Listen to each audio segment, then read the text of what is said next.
வணக்கம் உறவுகளே. நான் ஒரு கதை சொல்ல போகிறேன். ஏரோப்ளேன் இறங்கணுன்னா அதை க்ளீன் பண்ணுறதுக்கு க்ளீனர் இருப்பாங்க. அப்படி ஒரு சின்ன பையன் போய் க்ளீன் பண்ணுறதுக்கு உள்ளே போகிறான். ஏரோப்ளேன் கீழே இறங்கணுன்னே அது உள்ளே போனோன்னே பைலட் ரூமுக்குள்ளே விமானம் ஓட்டுவது எப்படின்னு ஒரு புக் இருக்குது.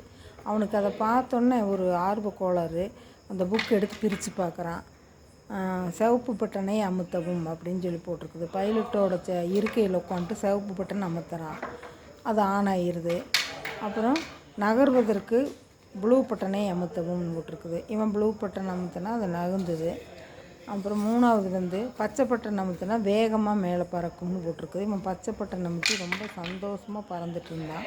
சரி, பறந்து முடித்து ஆசையெல்லாம் தீர்ந்தோடனே அவன் கீழே இறங்குறதுக்கு என்ன பண்ணலான்னு பார்க்குறப்போ பேப்பர் திருப்பி பார்க்குறான் புக்கை. அதில் இதன் அடுத்த பாகம் பக்கத்து கடையில் விற்கிது, பார்த்து படித்து இறக்கிக்குங்க அப்படின்னு சொல்லி இருக்குது.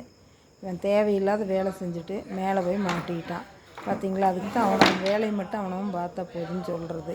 உங்களுக்கு பிடிச்சிருக்குன்னு நினைக்கிறேன். பிடிச்சிருந்தால் லைக் பண்ணுங்கள், ஷேர் பண்ணுங்கள், சப்ஸ்கிரைப் பண்ணுங்கள், பெல் பட்டனையும் அமுத்துங்க. இந்த நாள் இனிய நாளாக எல்லோருக்கும் அமையட்டும். தேங்க்யூ.